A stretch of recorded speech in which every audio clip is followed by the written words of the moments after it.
নিজে ক্ষমতায় থাকার জন্য প্রধানমন্ত্রী থাকবে, এই কারণে বাংলাদেশের সমস্ত রাষ্ট্র ব্যবস্থাকে ধ্বংস করে দিয়েছে। আমরা আজকে একটা বিশেষ প্রয়োজনে আপনাদের সামনে এসেছি।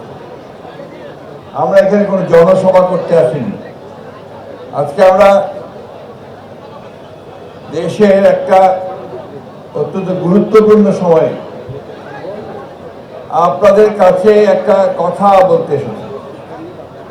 সেই কথাটা হচ্ছে যে আপনারা সবাই জানেন, আমরা সবাই জানি যে আমরা দীর্ঘ 14-15 বছর ধরে সংগ্রামের পরে আমরা এই দুঃশাসন থেকে হাত থেকে মুক্তি পেয়েছি, তাই না? হাসিনা থেকে মুক্তি পেয়েছি আমরা। খুশি? সবাই খুশি হয়েছেন? কথা জোর না,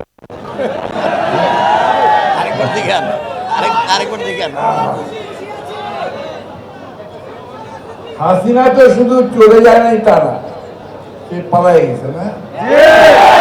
আপনারা খুব বড় স্লোগান দেন, পলাইছে পলাইছে।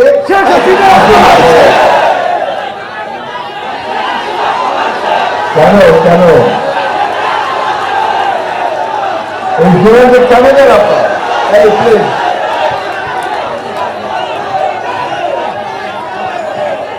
কারণ এই শেখ হাসিনা দীর্ঘ 14-15 বছর ধরে এই বাংলাদেশের মানুষের উপর অত্যাচার নির্যাতন করে, ভাইয়া প্লিজ, অত্যাচার নির্যাতন করে আমাদের অসংখ্য মানুষকে হত্যা করেছে, শ্রমিককে হত্যা করেছে, ছাত্র হত্যা করেছে, এমনকি তারা নারীদেরকে হত্যা করতে দ্বিধাবোধ করেনি।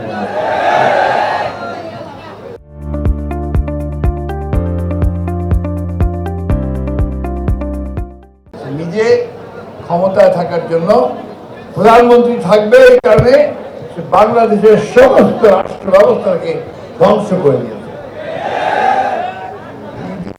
চেষ্টা করছে এই সরকারের যে আপনার আমাদের রাষ্ট্রের, বাংলাদেশের রাষ্ট্রের যে বিভিন্ন প্রতিষ্ঠানগুলো আছে, বিশেষ করে পুলিশ বাহিনী করছে, তাই না? তাকে ব্যবহার করে, তাকে দিয়ে গুলি করে হত্যা করে, মিথ্যা মামলা দিয়ে জেলে নিয়ে গিয়ে নির্যাতন করে, অত্যাচার করে বাংলাদেশের মানুষকে একটা ভীতির রাজত্বে নিয়ে গেছে, তাই না? তাই সে যখন ছাত্র শ্রমিক জনতার আন্দোলনের মধ্যে দিয়ে পালিয়ে গেছে, তখন এই দেশের মানুষ হাফ ছেড়ে বাঁচছে। এখন যাই হোক, আমাকে দম ফেলতে পারতেছি তো না, রাত্রে একটু আরাম করে শুতে পারতেছি না, খালি মনে হয় এই বোধহয় পুলিশ আসলো, এই বোধহয় আওয়ামী লীগের সন্ত্রাসীরা আসলো, তাই না? ঠিক কিনা বলেন?